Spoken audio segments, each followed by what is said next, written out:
Bismillahirrahmanirrahim. Assalamualaikum warahmatullahi wabarakatuh. Sahabat beriman yang dirahmati Allah subhanahu wa ta'ala, syukur alhamdulillah kita masih bisa berjumpa lagi di channel ini, channel inspirasi Islam dan keutamaan dalam beramal. Salawat dan salam tetap kita curahkan kepada junjungan Nabi besar kita, Nabi Muhammad sallallahu alaihi wasallam.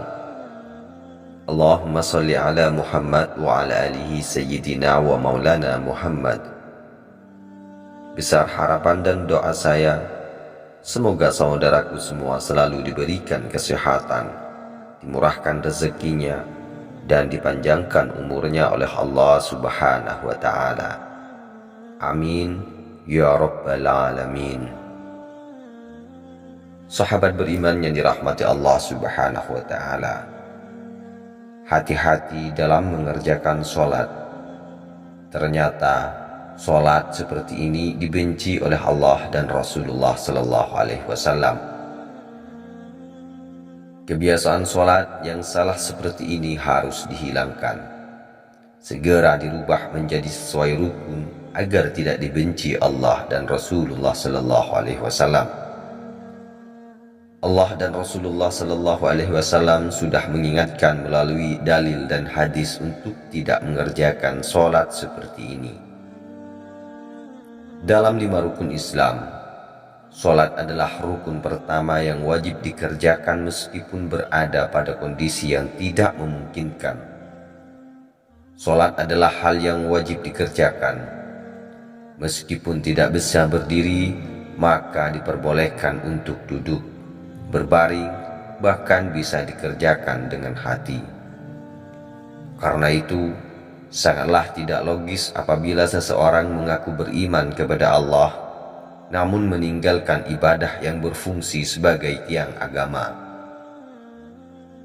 Sekalipun sholat merupakan tiang agama, ternyata ada beberapa jenis sholat yang sangat dibenci oleh Allah subhanahu wa ta'ala.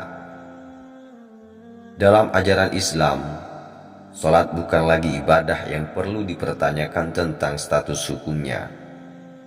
Berbagai dalil Al-Quran maupun hadis, Allah subhanahu wa ta'ala serta Rasulullah sallallahu alaihi wasallam telah menetapkan dengan jelas.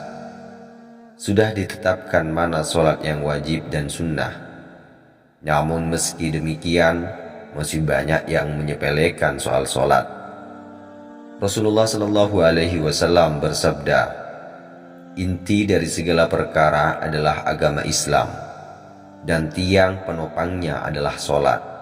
Hadis riwayat Tirmidzi. Meskipun sholat merupakan tiang agama, namun bagi segelintir muslim saat ini, kedudukan tersebut kerap kali dianggap enteng.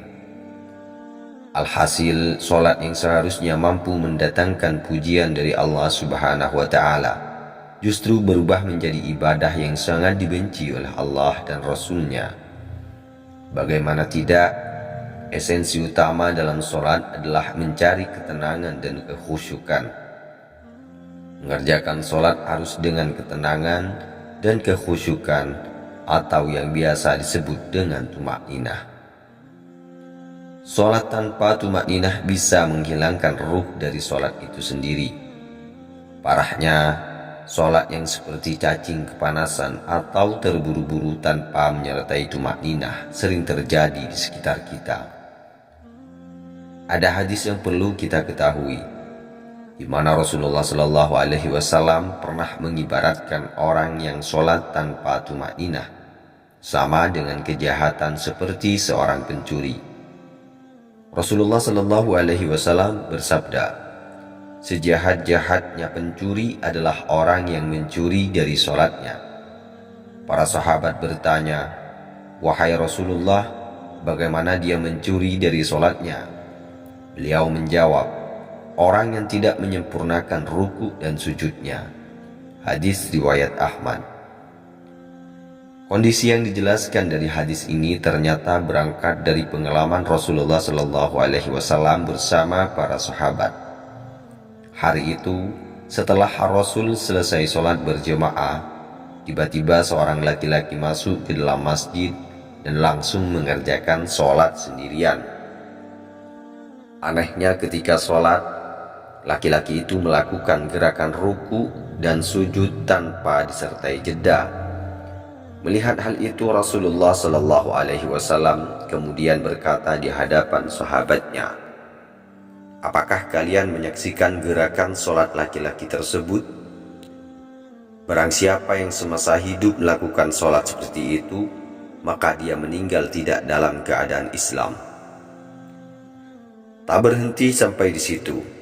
Di hadapan para sahabatnya, Rasulullah Shallallahu Alaihi Wasallam juga mengatakan, model ibadah seperti itu ibarat seperti burung gagak yang sedang mematuk darah, atau seperti orang lapar yang hanya makan sebutir atau 2 butir biji kurma tanpa pernah merasakan kekenyangan.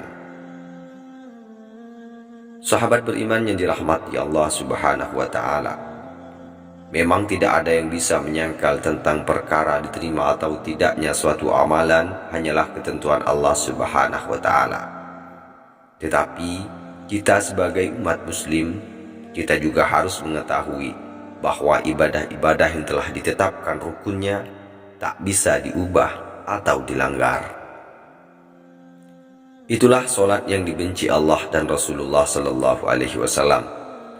Maka kita harus lebih berhati-hati dan memperhatikan rukun-rukun dari sholat ini sendiri. Cukup sekian video ini, semoga bisa bermanfaat dan semoga bisa menjadi wasilah bagi kita semua. Saya akhiri, wassalamualaikum warahmatullahi wabarakatuh.